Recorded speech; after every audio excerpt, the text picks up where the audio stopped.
မိမိတယောက်တည်းမဟုတ်ဘဲနဲ့တွဲပေါ်တွဲပဲတိမ်နဲ့ဖြတ်တန်းတယ်မိသားစုဘဝနဲ့ဖြတ်တန်းတယ်ဆိုဖြတ်တန်းမှုတွေမျိုးစုံရှိအဲ့ထင်ပဲဘလို့ဖြတ်တန်းတာဟာကိုယ့်အတွက်အောင်မြင်မှုပေးနိုင်တယ်လေဆိုတာအရေးကြီးဘဝကြီးကိုဖြတ်တန်းတဲ့အခါမှာလမ်းဆုံးအောင်မြင်မှုပန်းတဲ့ကိုရသွားတဲ့ပုဂ္ဂိုလ်ဟာအနည်းစုမရတဲ့ပုဂ္ဂိုလ်တွေကလမ်းခရီးမှာနေမယ်ဆင်းရဲဒုက္ခတွေနဲ့ကြုံပြီးတော့အောင်မြင်မှုနဲ့မဆုံးရဘဲနဲ့ဘဝတစ်ခုဆုံးသက်သွားတဲ့ပုဂ္ဂိုလ်တွေကလည်းအများကြီးပဲအဲ့တော့ဘဝတစ်ခုမှာအောင်မြင်မှုရအောင်ဘာတွေနဲ့ဖြတ်တန်းမလဲနေ့စဉ်ဘဝမှာဘလို့နိုင်ရအနေအထိုင်လွဲမှားသွားလို့ရှိရင်လေကိုသွားတဲ့လမ်းကြောင်းဟာဖြောင့်တန်းမှာမဟုတ်ဘူးအယူဆလွဲမှားသွားရင်လည်းကိုသွားတဲ့လမ်းကြောင်းဟာဖြောင့်တန်းမှာမဟုတ်ဘူးအတွေးခေါ်လွဲမှားသွားရင်လည်းကိုလမ်းသွားတဲ့လမ်းကြောင်းဟာဖြောင့်တန်းမှာမဟုတ်ဘူးကိုယ့်ရဲ့ကျင့်ကြံကြုတ်ကိုအထောက်မှုတွေလွဲမှားသွားလို့ရှိရင်လည်းကိုသွားတဲ့လမ်းကြောင်းဟာဖြောင့်တန်းမှာမဟုတ်ဘူးပေါ့ဒါကြောင့်မို့လို့ဘဝခရီးကိုအောင်မြင်မြင်ဖြတ်တန်းဖို့ဆိုတော့ဘာနဲ့ဖြတ်တန်းရမလဲမြတ်စွာဘုရားကဘလို့ဆုံးမခဲ့တယ်လဲဘုရားကိုယ်တိုင်ဘလို့ဖြတ်တန်းခဲ့တယ်လဲဘုရားလည်းလူသားပဲဖြစ်တယ်နော်လူသားပဲဖြစ်တယ်သူကိုယ်တိုင်အလုံးလုံးလို့ထူးခြားတဲ့အသိဉာဏ်ရတယ်သူကိုယ်တိုင်ကြိုးစားလို့ထူးခြားတဲ့အသိဉာဏ်တွေရအသိဉာဏ်ရလို့သူလိုအသိဉာဏ်တွေရရှိပြီးကောင်းကျိုးချမ်းသာတွေရပါစေဆိုတဲ့ဒီစိတ်ဓာတ်နဲ့တရားတွေကိုလမ်းညွှန်မှုကိုပြသခဲ့တာဖြစ်တယ်။တရားဖြတ်တန်းတဲ့လမ်းကြောင်းတို့ဖြတ်တန်းတဲ့လမ်းကြောင်းဟာတစ်မျိုးစီဒီလိုမဟုတ်အားလုံးဟာဒီလမ်းကြောင်းဟာဖြတ်တာဖြတ်ပြီးမဲ့လို့လူဆိုတာဟာကြောင်းနေကြတာချင်းတူတူပဲဖြစ်တော်လဲပဲအရေးချင်းကွာကြတယ်အရေးချင်းကွာကြသည့်အတွက်ကြောင့်အောင်မြင်မှုချင်းလည်းပဲကွဲပြားခြားနာစီးပွားလောက်ကြတာချင်းတူတယ်သို့တော့စီးပွားချမ်းသာရရှိမှုချင်းညာကွဲပြားသွားတယ်ဒါဟာသဘာဝအရာအရေးချင်းမတူသည့်အတွက်ကြောင့်လူတိုင်းဟာတူညီတယ်လို့ဆိုတာဟာလူသားအနေနဲ့သာတူညီတာဖြစ်တယ်အရေးချင်းကဘယ်လိုမှမတူညီနိုင်ဘူးမတူညီလို့ပဲဒီကနေ့ဆယ်ရန်ကစက်ထွက်တဲ့အခါမှာဒီပါတဲ့လူနဲ့မပါတဲ့လူနဲ့အောင်တဲ့လူနဲ့ကြားတဲ့လူနဲ့ကွဲပြားလာတာပဲလေဒီလိုကွဲပြားသလိုလူဘဝခရီးကိုရှောက်လန်းကြတဲ့အခါမှာအလုံးလုံးကြတဲ့အခါမှာလည်းကွဲပြားခြားနားမှုတွေရှိအရေးချင်းကွဲပြားသည့်အတွက်ကြောင့်လူတွေကွဲအရေးချင်းကလူကိုခွဲခြားတယ်လို့ဒီလိုပဲပြောအဲ့ဒါကြောင့်ဒါဖြင့်လူတွေဟာအောင်မြင်တဲ့ပုဂ္ဂိုလ်တွေရဲ့အရေးချင်းတွေကိုဘယ်ပုံပဲနည်းရအောင်ယူမလဲဆိုတာဒီကနေ့ခေတ်မှာပေါ်တဲ့ဤစနစ်တွေမဟုတ်ဘူးမြတ်စွာဘုရားဟောထားတဲ့ဤစနစ်တွေကအောင်မြင်ကြီးပွားခဲ့တဲ့ဘဝဥကာလကစပြီးတော့ဆက်လူသားတွေရဲ့အတိုင်းဝိုင်းထဲမှာအောင်မြင်ကြီးပွားလာတဲ့အချက်တွေမြတ်စွာဘုရားဟောကြားတာဖြစ်တယ်ဒါကြောင့်မို့စရဏတရား15ပါးဆိုတာရှိတယ်အဲ့15ပါးဟာဒုနဲ့မဆိုင်ဘူးလို့ဒီလိုအောင်းမေကောင်းအောင်းမေလိမ့်မယ်မဟုတ်ဘူးနော်လူတိုင်းနဲ့သက်ဆိုင်တဲ့တရားတွေပဲဖြစ်တယ်အဲ့ဒါတွေကိုကိုယ်တဏ္ဍာမှာ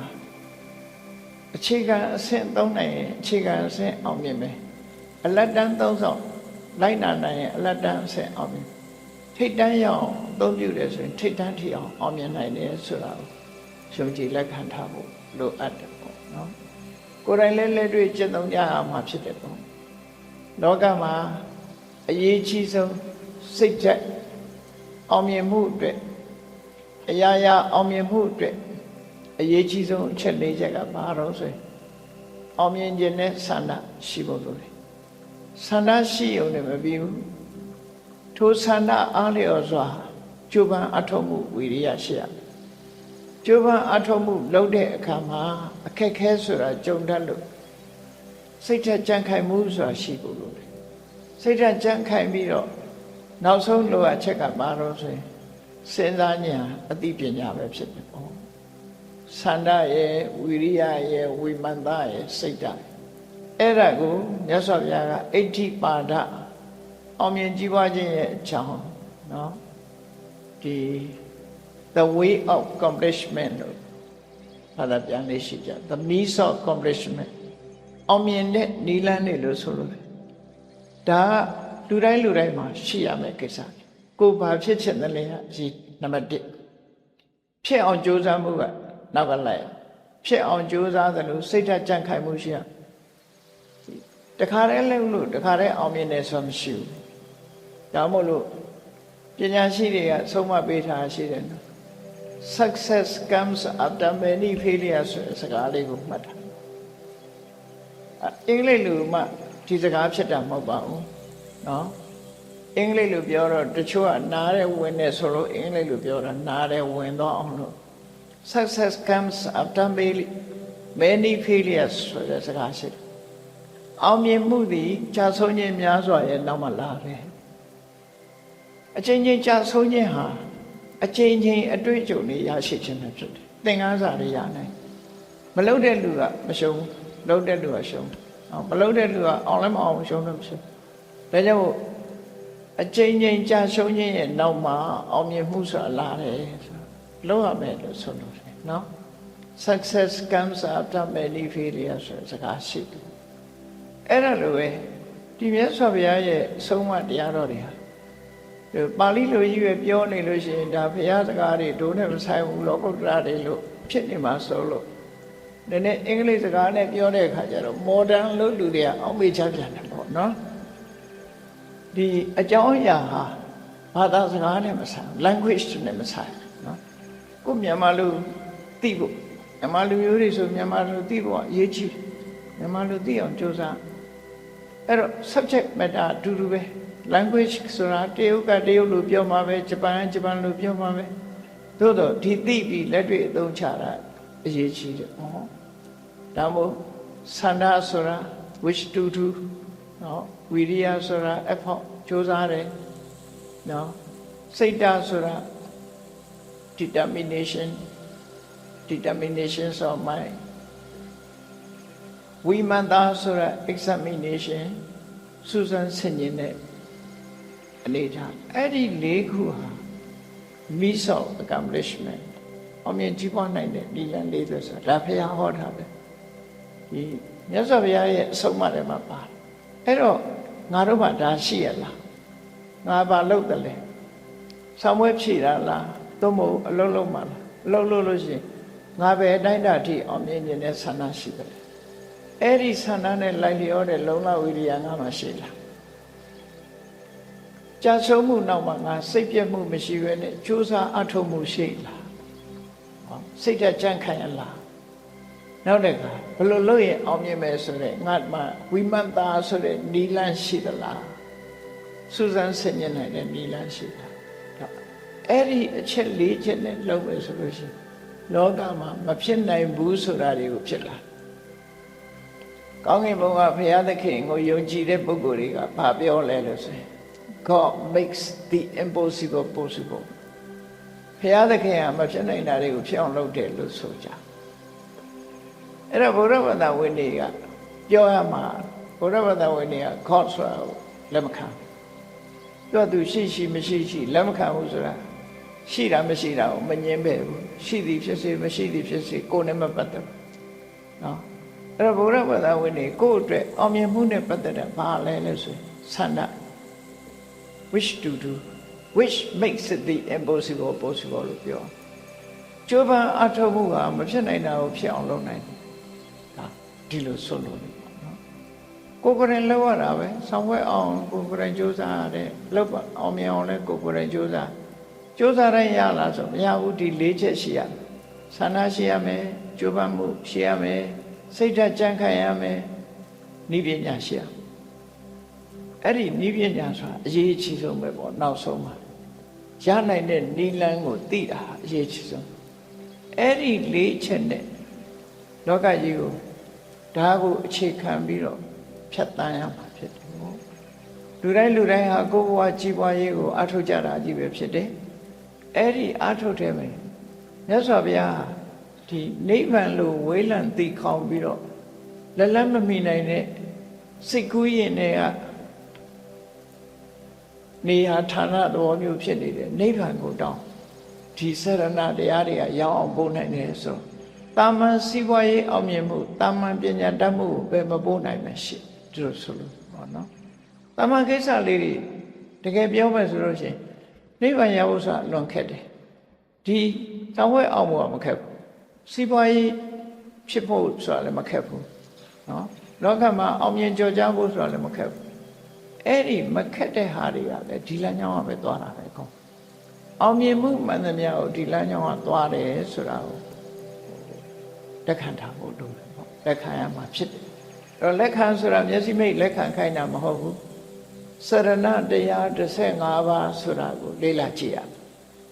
လေ့လာကြည့်ရမှာဆိုကိုယ့်အတွက်မှာဘာတွေလိုအပ်နေတယ်လဲငါမှဒီစရဏတရားတွေရှိလားစရဏရဲ့အဓိပ္ပာယ်ကို literal meaning နဲ့ပြောမယ်ဆိုလို့ရှိရင် literal meaning ရဆိုရင်စရတိနေဣတိနာတိစရဏနိဗ္ဗာန်ကိုသွားရမယ်လမ်းကြောင်းလို့ဒီလိုဆိုလို့လှုပ်ဆောင်ရမယ်လမ်းစဉ်အဲ့တော့ဒီစရဏတရားဆိုတာဟာဒီ way of effort way of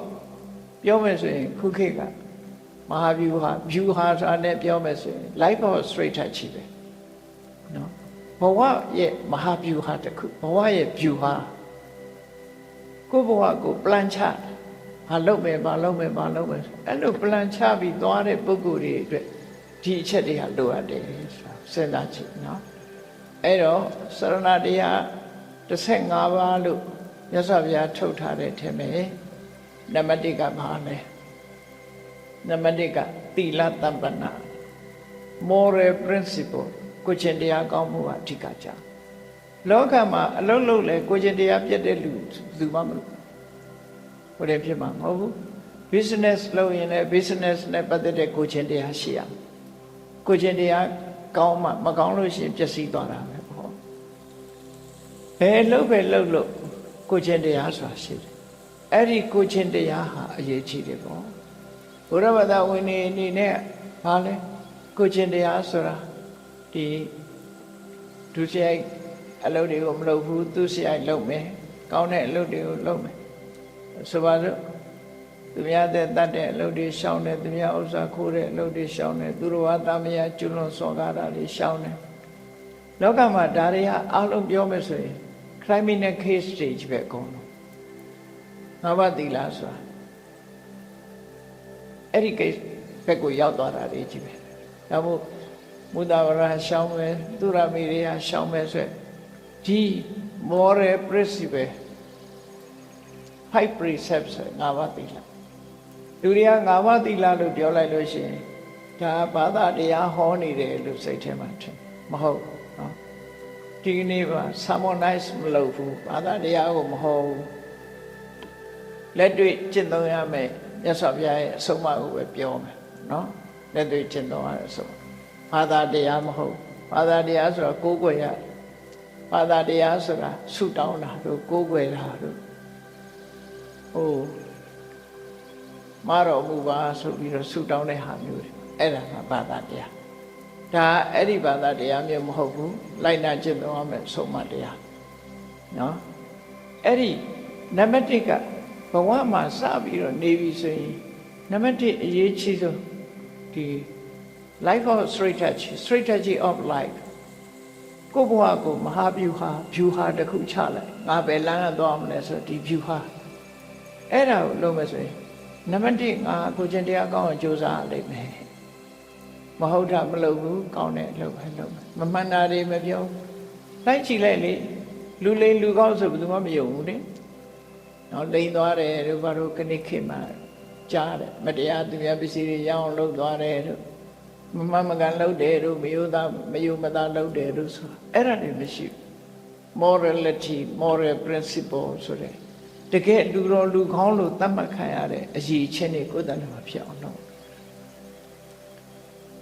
စိတ်ကံတကြရှိတယ်စကားပြောတဲ့အခါမှာစိတ်ကံရှိတယ်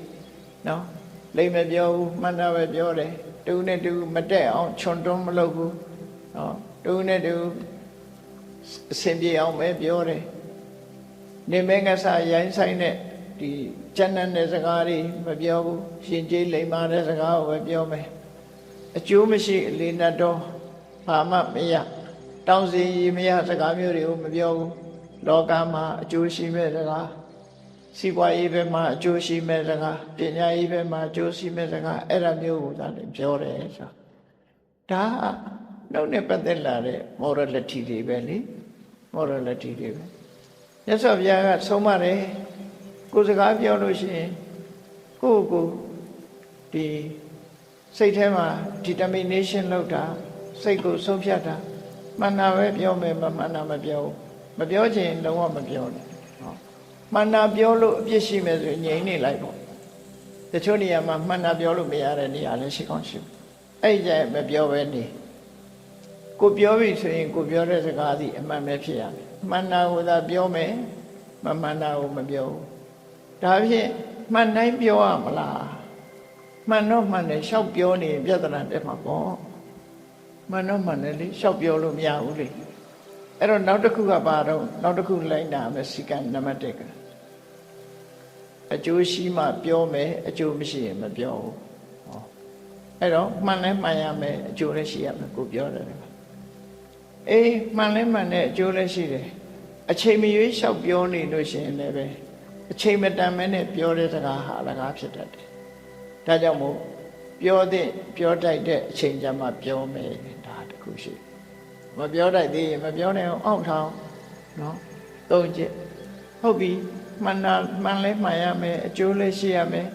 ပြောတဲ့လည်းအချိန်လည်းရောက်လာပြီမို့ပြောတယ်ပြောပြီဆိုတဲ့အခါမှာစကလုံးရွေးလိုက်ရိုင်းဆိုင်မပြောနဲ့ရှင်းရှင်းကြီးပြောမယ်အဲ့ဒီချိန်မှာစကလုံးရွေးရအေးဟုတ်ပြီစကလုံးကျွေးပြီဆိုတဲ့အခါမှာစကားထွက်ချိုးတော့လည်းပဲရင်ထဲနှလုံးထဲကအနေထားကိုပြန်ပြီးတော့စစ်လိုက်ငါပြောတာဟာမေတ္တာနဲ့ပြောတာလားဒေါသနဲ့ပြောတာလားဒေါသနဲ့မပြောရဘူးမေတ္တာနဲ့ပြောရမယ်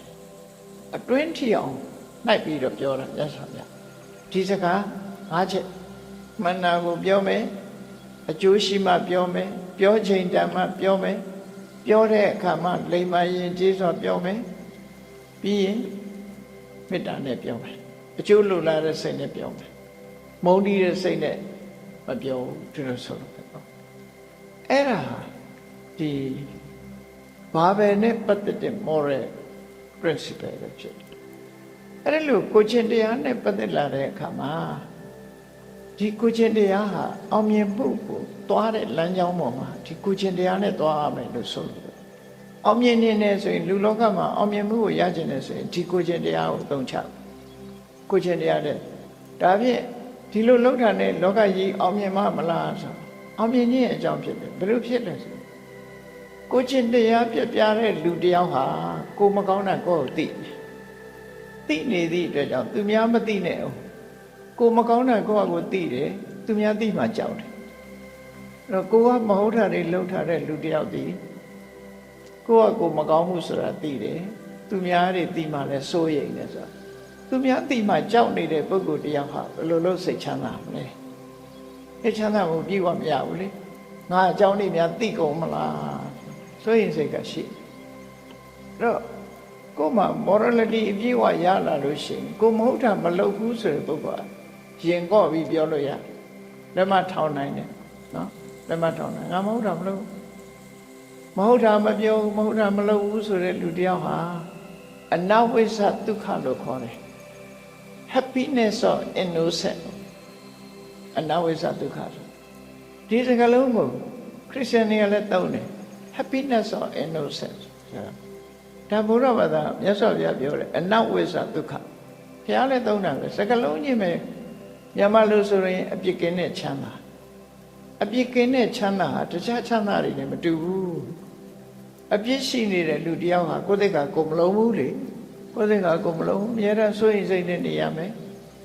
happiness or innocence အပြစ်မရှိတဲ့ချမ်းသာဟာအမြဲတမ်းကောင်းတဲ့ချမ်းသာဖြစ်အဲ့တော့ဗမာတွေကတော့သီလပြည့်ဆိုရင်နောင်ဘဝချမ်းသာမယ်နောင်ဘဝဆိုတာဒါမစင်စားနဲ့နောင်ဘဝကိုမစင်စား happiness or innocence ကိုရဒါလက်တွေ့ကိုချင်းတရားကောင်းပြီဆိုရင် happiness or innocence အပြစ်ကင်းတဲ့ချမ်းသာကိုရပြီအဲ့ဒါကိုပိုင်ဆိုင်သွားပြီအဲ့ဒီချမ်းသာကိုပိုင်ဆိုင်သွားပြီခဏကိုချင်းတရားမပြတ်ဘူးဆိုရင်နေ့ပြန်ဒီချမ်းသာကိုရသိချတယ်ပေါ့ဟုတ်ပြီဒါဟာစရဏတရားမှာနံပါတ်1ကိုချင်းတရားနဲ့ပြည့်စုံအောင်ကိုချင်းတရားပြည့်စုံခြင်းအပြင်အပြစ်ကင်းတဲ့ချမ်းသာကိုရသွားပြီစိတ်ချမ်းသာမှုတွေရသွားဟ ဟုတ်ပြီဒါရင်လုံလောက်ပြီလားဆိုရှေ့တစ်ဆင့်တက်ဘာလို့ဆိုလို့ရှိရင်ဣန္ဒြိယေသူဂုဏ္ဍဒွါရတာလူတွေဟာမြင်ပြီးရင်မနေနိုင်ဘူးဇက်ကပြောတယ်လေကြားပြီးရင်လည်းမပြောတယ်အတင်းဖြင့်ပြောဖို့ဆိုသိဝါဒနာပါတယ်လေတူတူပြောတာအတင်းဖြင့်ပြောအဲ့ဒီအတင်းဖြင့်ပြောတဲ့ဝါဒနာဒီဣန္ဒြိယေသူဂုဏ္ဍဒွါရတာဆိုတာပါဠိစကားလုံးကြီးနဲ့ပြောတဲ့အခါကျတော့သာသံပေတံဖြစ်နေတယ်ဆိုလိုတာကမြင်တဲ့အကြောင်းကြားတဲ့အကြောင်းနော်နှာခေါင်းထဲမှာအနံ့ရတဲ့အကြောင်းလျှာနဲ့အရသာခံရတဲ့အကြောင်းကိုယ်ခန္ဓာကိုယ်နဲ့ထိတွေ့ရတဲ့အကြောင်းစိတ်ကူးထားတဲ့အကြောင်းအဲ့ဒီအကြောင်းတွေကဒီအကြောင်းနဲ့ပတ်သက်ပြီးကိုယ်မှာလောဘစိတ်တွေတို့မုန်းတီးတဲ့စိတ်တွေတို့ဖက်လိုက်တဲ့စိတ်တွေတွေးဝေတဲ့စိတ်တွေအဲ့ဒီလိုမဖြစ်အောင်အကုသိုလ်မဖြစ်အောင်ထိန်းလို့ဆိုလို့ခုနကကာယကံထိန်းလိုက်တယ်အခုကမနောကံကိုထိန်းတယ်ကာယကံဝစီကံထိန်းတာသီလစိတ်ကိုထိန်းတာဣန္ဒြိယတောင်းလူတွေမှာပြဿနာတက်တာကြည့်မြင်ပြီးလျှောက်ပြောတာပြဿနာတက်တယ်ကြားပြီးလျှောက်ပြောရင်ပြဿနာတက်တယ်တခြားတွေလည်းထိုက်တဲ့တော့ပြအမြင်နဲ့အကြားနှစ်ခုပေါ်မှာမထိန်းနိုင်ဘူးလောဘလည်းဖြစ်တယ်ဒေါသလည်းဖြစ်တယ်မောဟလည်းဖြစ်တယ်လောဘဒေါသမောဟအခြေခံပြီးတော့ရှောက်ပြီးကျွလွတ်မှုတွေဖြစ်လာနော်အဲ့ဒါကိုမဖြစ်အောင်အချင်းချုပ်ကတော့အမြင်အကြားဒီအာယုန်တွေနဲ့ပတ်သက်လာတဲ့အခါမှာကိုယ်စိတ်ကိုထိန်းချုပ်ပါကိုယ်စိတ်ကိုလေ့ကျင့်ပါမကောင်းတဲ့စိတ်တွေမဝင်အောင်ထိန်းသိမ်းပါလို့ဆိုလို့တယ်ဒါ individualize ပဲလောက်ဒါကအောင်မြင်ကြီးပွားဖို့အတွက်မထိန်းဘူးဆိုလို့ရှိရင်သူဟာကြာရှုံးသွားမှာသိချနော်ကြာရှုံးသွားမယ်ကိုချင်းတရားလည်းပြပြသွားမယ်အမြင်ကိုမထိန်းနိုင်ဘူးကြားတဲ့အာယုံမထိန်းဘူးဆိုတဲ့ပုဂ္ဂိုလ်တယောက်ဟာကိုချင်းသီလကိုဖောက်ဖျက်သွားသည့်အတွက်ကြောင့်သူဟာကိုချင်းသီလမရှိတော့အနာဝိဇ္ဇဒုက္ခလက်ဆုံးရှုံးသွား happiness or innocence သူမရလိုက်တော့ဘူးလို့ဆိုတော့ဒါကြောင့်မို့နံပါတ်1ကကိုချင်းတရားနံပါတ်2ကကိုယ်စိတ်ကိုထိန်းရမယ်စိတ်ကိုထိန်းနိုင်ရမယ်ကဲနံပါတ်3ကိုကြည့်နံပါတ်3ကမြတ်စွာဘုရားဘောဇနိမတ္တညုတာအစာအာဟာရနဲ့ပတ်သက်ပြီးတော့အတိုင်းတာကိုသိရမယ်အတိုင်းတာဆိုတာဘာပြောတာလဲ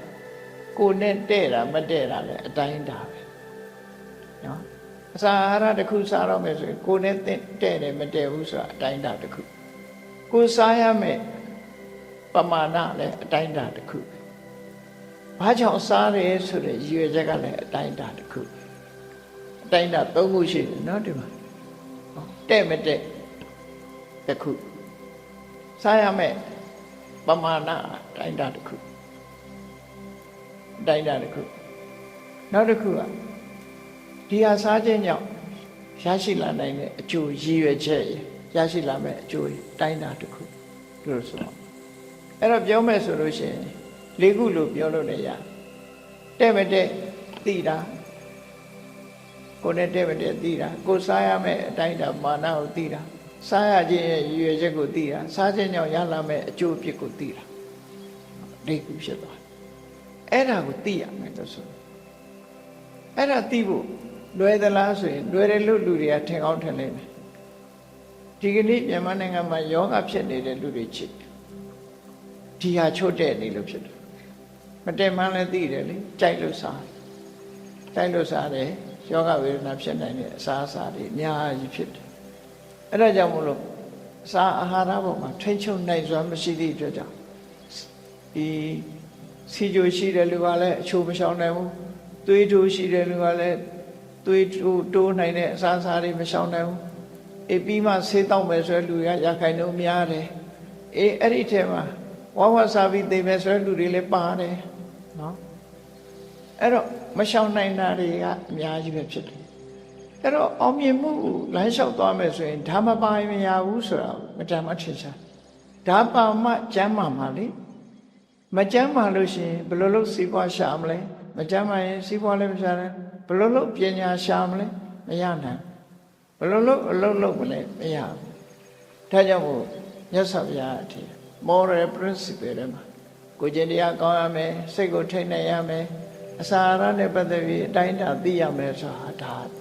တကယ်အခြေခံကျင့်စဉ်တွေဒါမှမဟုတ် strategy of life ပဲ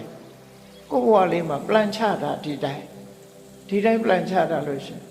ဝတ်တုတ်ကြီးတွေမဖြစ်တော့ဘူးပေါ့ပြီးတော့မှဝိချရတာတွေမရှိဘူးပေါ့နော်စရတဲ့အတိုင်းတာနဲ့စားသွားလို့ရှိရင်ပြီးတော့မှဝိချဆရာဝန်တွေအလုပ်ပေးဒုက္ခရောက်အဲ့ဒီလိုတွေမဖြစ်ရအဲ့တော့ဝိချတဲ့စိတ်တောက်တဲ့အခါတခါလေယောဂထရပြန်စေဘဝါကတွေကုန်းစားကြနိုင်စားမထိမချုပ်နေအဲ့ဒီလိုနေထိုင်ရကနေပြီးဒုက္ခတွေရောက်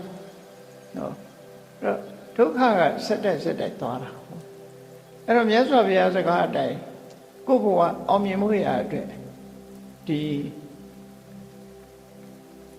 မကြမ်းပါဘူးဆိုရင်လုပ်လို့မရဘူးဒါကြောင့်မလို့ဘောဇနိမတ္တိညုတာဆိုတာအမတမအရေးကြီးတယ်စားတဲ့အခါမှာကိုယ်နဲ့တဲ့တာပဲစားရမယ်ကိုယ့်ရဲ့အတိုင်းအတာတစ်ခုရစားရမယ်ရည်ရွယ်ချက်ဆိုတာစားရဲဆိုတာအသက်ရှည်ဖို့စားတာအသက်ရှည်ဖို့အတွက်ဖြစ်စေရမယ်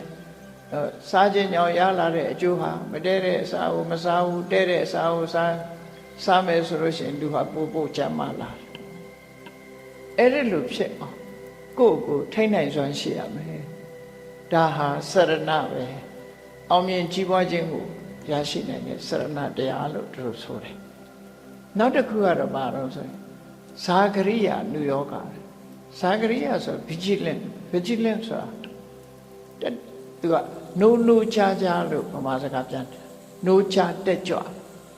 ဘာလို့လုပ်ပြီးတော့နိုးချတက်ကြွမှုရှိအောင်နိုးချတယ်ဆိုတဲ့အဓိပ္ပာယ်ကဒီကနေ့ခေတ်ဘာတွေဖြစ်နေတယ်နိုးချသိနေရဘယ်ဟာလိုအပ်တယ်နိုးချနေရပညာရေးအခြေအနေကမ္ဘာမှာဘလို့အခြေအနေတွေရှိတယ်ငါတို့ဘာလုပ်ရမလဲဘာလုပ်သင့်တယ်ဒီနေ့ရွှေစည်းတက်တယ်ရွှေစည်းကြတယ်ဒါတွေကအစအကုန်လုံးပေါ့ဒီကိုယ်နိုင်ငံမှာကိုယ်နဲ့ပတ်ဝန်းကျင်မှာကိုယ်လုံးတဲ့အလုံးနဲ့ပတ်သက်နေတာတွေကိုသိရှိနေတာဟာနိုးချတယ်လို့ခေါ်တယ်နိုးချပြီးလှုပ်တဲ့လှုပ်ထိုက်တာလို့မလှုပ်လို့ရှိရင်တခုတည်းလှုပ်လို့ရှိရင်စီးပွားရေးကလည်းပြုတ်သွားနိုင်တယ်နော်စီးပွားရေးကပြုတ်သွားနိုင်အချိန်တွေကိုလိုက်ပြီးတော့မသုံးသပ်ဘူးဆိုရင်စီးပွားရေးပြုတ်သွားအဲ့တော့လောကမှာအလုပ်တစ်ခုလုပ်ပြီးဆိုရင်အမြဲတမ်း vigilant ဖြစ်နေရvigilant ရှိနေပြီဆိုလို့ရှိရင်လူဟာမျက်ခြေမပြတ်ကိုယ်နဲ့ကိုယ်ပတ်ဝန်းကျင်ကိုမျက်ခြေမပြတ်အကဲခတ်ကြည့်တတ်နေရမယ်ကိုယ်ကိုယ်တိုင်လည်းလှုပ်တဲ့လှုပ်ထိုက်တာကိုလုပ်နေရမယ်ပြင်ဆင်ရမယ်ညဲတာစဉ်းစားဉာဏ်နဲ့လုပ်ရမယ်အဲ့ဒါလို့မဟုတ်ဘူးမပြင်ဆင်ဘူးဆိုတဲ့အခါမှာရုပ်တရက်တွေးလိုက်တဲ့အခါမှာကြာရှုံးခြင်းနဲ့ဆုံးအောင်လို့ဆိုကြာရှုံးသွားနိုင်တယ်ပေါ့ဘယ်ဟာပဲဖြစ်ဖြစ်ကိုယ်ပြင်ဆင်နေရမယ်အမြဲတမ်းပြင်ဆင်မှုထားရမယ်အမြဲတမ်းဘုဒ္ဓခဲတစ်စိတ်ကလေးလို့ ever ready ပေါ့ ever ready ဖြစ်နေဖို့လိုတယ်ပေါ့ဘယ်ကိစ္စပဲဖြစ်ဖြစ် ever ready ဖြစ်နေရပေါ့နော်အဲ့ဒီလိုကိုယ့်ကိုပြင်ဆင်ထားတာသာဂရိယာလူယောဂတို့နိုးချတက်ကြွတယ်မြတ်စွာဘုရားဟောတာ general point ကိုပြောတာ general point ဆိုအားလုံးနဲ့သက်ဆိုင်စီးပွားလုပ်တဲ့လူနဲ့လည်းသက်ဆိုင်ပညာရေးသမားနဲ့လည်းသက်ဆိုင်တယ်ကိုယ့်ကိုပညာသင်တဲ့ပုဂ္ဂိုလ်နဲ့လည်းသက်ဆိုင်လူအားလုံးနဲ့သက်ဆိုင်တဲ့တရားတောင်းဖို့မြတ်စွာဘုရားရဲ့စကားနဲ့ပတ်သက်ပြီးစတုပရိသသာဒရဏဘဂဝတောဒေသနာမြတ်စွာဘုရားရဲ့ဟောပြောဆုံးမချက်တွေဟာတဲ့ပရိသတ်၄ပါးနဲ့သက်ဆိုင်တယ်လို့ပြောပရိသတ်၄ပါးဆိုတာဘုန်းကြီးယဟန်တွေခုခေတ်စကားနဲ့ပြောလို့ဆိုသီလရှင်လူဝတ်ကြောင့်အမျိုးသားလူဝတ်ကြောင့်အမျိုးသမီးအဲ့ဒါကိုပရိသတ်၄ပါးလို့ခေါ်တယ်နော်ဂရု၄ခုပေါ့အဲ့ဒါတွေနဲ့အားလုံးသက်ဆိုင်တယ်လို့ဆိုလို့တူတယောက်တည်းအတွက်မဟုတ်ဘူးဒါကြောင့်မို့နံပါတ်၄စရဏတရားဘာအရေးကြီးဆုံးဆိုဇာဂရိယနုယောဂအမြဲတမ်းနိုးချတက်ကြွနေရမယ်ကြိုးစားအထောက်မှုရှိနေရမယ်သူတို့ဆိုတယ်အဲ့ဒါဟာအခြေခံကြတဲ့ moral principle ပဲဒီတရားတွေကိုယ်တဏ္ဍာမှာရှိပြီဆိုရင်ဒီလူဟာကျမ်းမာတယ်စိတ်ဓာတ်ကြံခိုင်တယ်အမျှော်မြင်ရှိတယ်ဆိုတဲ့အနေအထားမျိုးတစ်ခုရောက်သွားအပြစ်ကင်းတယ်အဲ့ဒီအရေးချင်းတွေကိုဒ ဒီစရဏတရားပို့ဆောင်ပေးတာဒီတိုင်းလိုက်နာခြင်းအပြင်ကိုယ့်ဘဝကြီးပွားတိုးတက်လာမှသိချာဒီတဲ့တဆင့်တက်ပြီးတော့ပြောရမယ်ဆိုရင်သူတော်ကောင်းစိတ်ဓာတ်သူတော်ကောင်းစိတ်ဓာတ်9ရပ်လူတွေကတိဆောက်တိုးတက်ပြီးတော့သူတော်ကောင်းစိတ်ဓာတ်တွေကိုပြန်မွေးရအဲ့ဒီသူတော်ကောင်းစိတ်ဓာတ်သူတော်ကောင်းတရား9ပါးလို့စာထဲမှာဆိုတယ်တတ္ထမလို့ဆိုသူတော်ကောင်းတရားတနည်းအားဖြင့်အမှန်တရား9ပါးလူတွေရဲ့တဏ္ဍမှာလိုအပ်ချက်ဖြစ်တဲ့စိတ်ဓာတ်ရေးရာစွမ်းအားတွေပြောတာအဲ့ဒါဘာတွေတော့ဆိုလို့ရှိရင်တတ္ထာယုံကြည်မှုရှိရမယ်ယုံကြည်မှုရှိရမယ်ယုံကြည်မှုဆိုတာအခြေခံကြတဲ့ယုံကြည်မှုကပါတော့ကောင်းတာလုပ်ရင်ကောင်းတာဖြစ်မယ်မကောင်းတာလုပ်ရင်မကောင်းတာဖြစ်မယ်ဆိုရင်ခိုင်မာတဲ့ယုံကြည်ချက်အဓိကကြစာပေမှာတော့မြတ်စွာဘုရားနဲ့ပတ်သက်ပြီးတော့ပြောတဲ့တတ္ထာဆိုတာမြတ်စွာဘုရားရဲ့အသိဉာဏ်ကိုယုံကြည်တာတဲ့အသိဉာဏ်ကိုယုံကြည်လို့ရှိရင်ဘုရားဟောတဲ့တရားတွေကိုလိုက်နာသွားတကူကိုယုံကြည်တာမပါဘူးဒီတည်းမှာဘေးရင်ဆရာယုံတာမပါဘူးရှေးရယုံတာမပါဘူး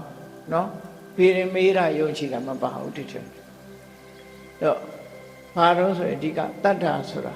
ကောင်းတာလုပ်ရင်ကောင်းတာဖြစ်တယ်ဆိုတဲ့ယုံကြည်ချက်အဓိကကြတယ်ဒါကံကံရဲ့အကျိုးကိုယုံကြည်တာခေါ်တယ် responsible လို့ပြောအခုခေတ်ပြောနေကြတယ်တာဝန်ယူမှုတာဝန်ခံမှုဆိုတာဒါကိုပြောတာဒီယုံကြည်ချက်ရှိရဒါ responsibility ကိုပြောတာအဲ့တော့ယုံကြည်မှုကံကံရဲ့အကျိုးကိုလက်ခံနေယုံကြည်တယ်ဆိုတတ်တာ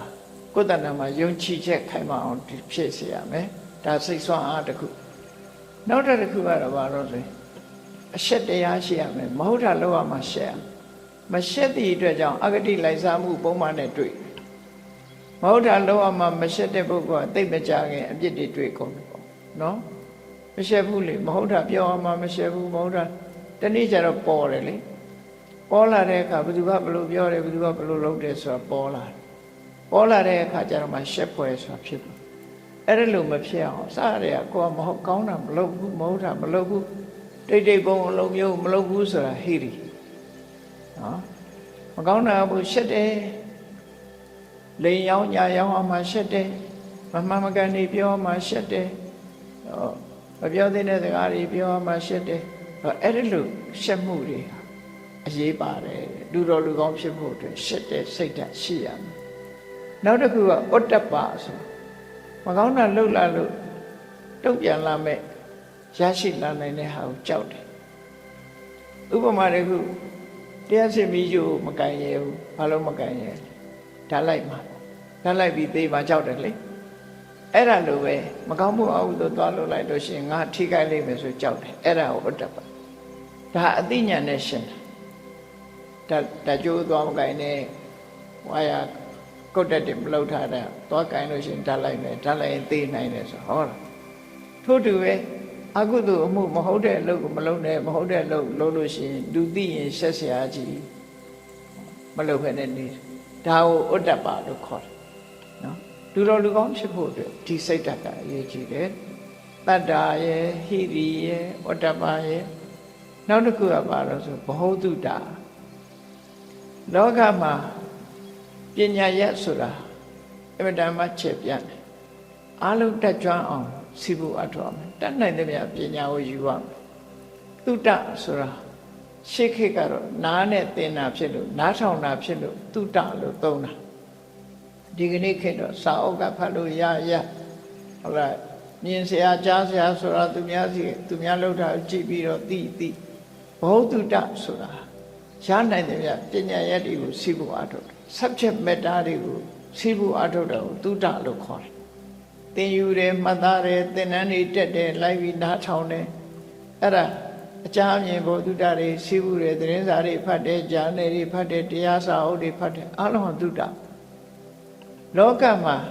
သုတ္တဆိုတာအကောင်းလည်းသိရတယ်အဆိုးလည်းသိရတယ်မသိထိုက်တဲ့ပညာဆိုတာမသိထိုက်တဲ့အကြောင်းအရာဆိုတာမရှိဘူး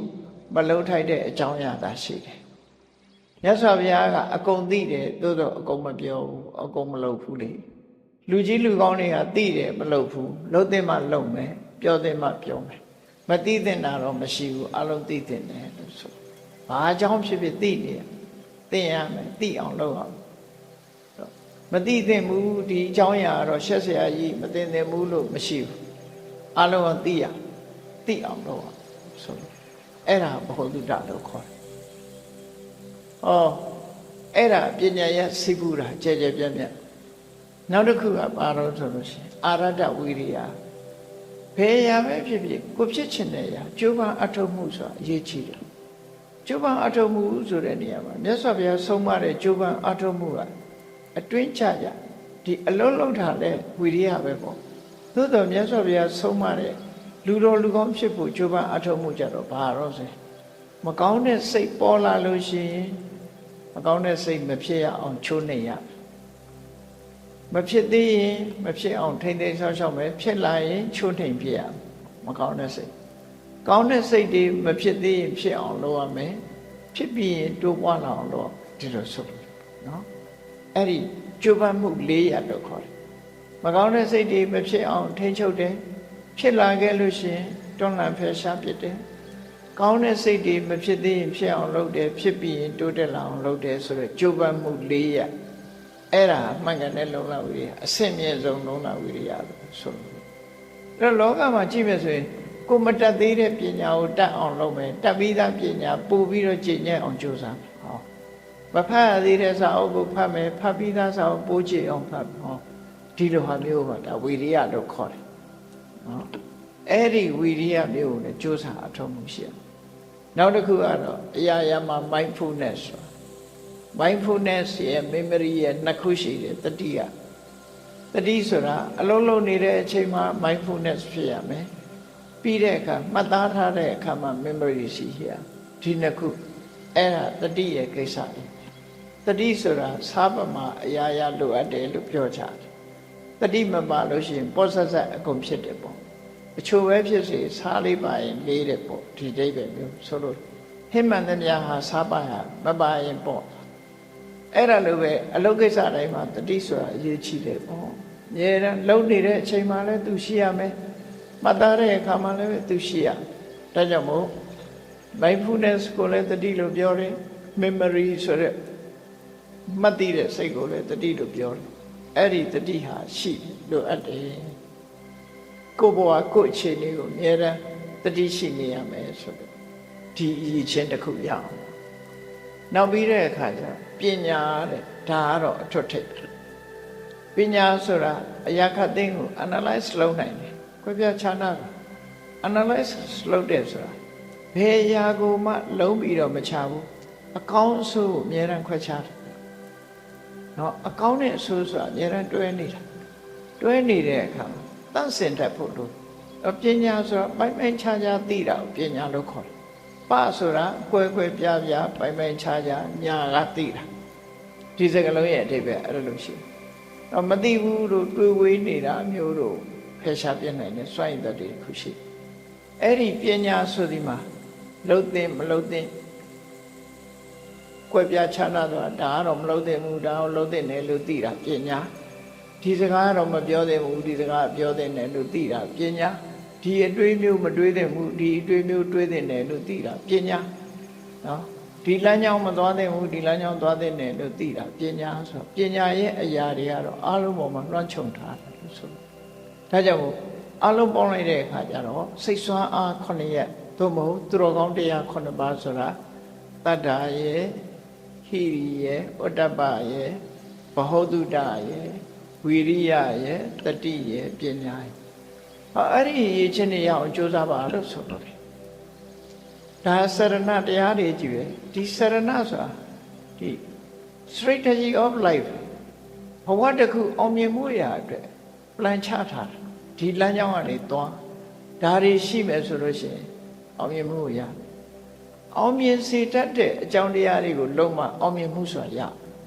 ဒါတွေမပါဘဲနဲ့အောင်မြင်တယ်ဆိုတော့ဖြစ်နိုင်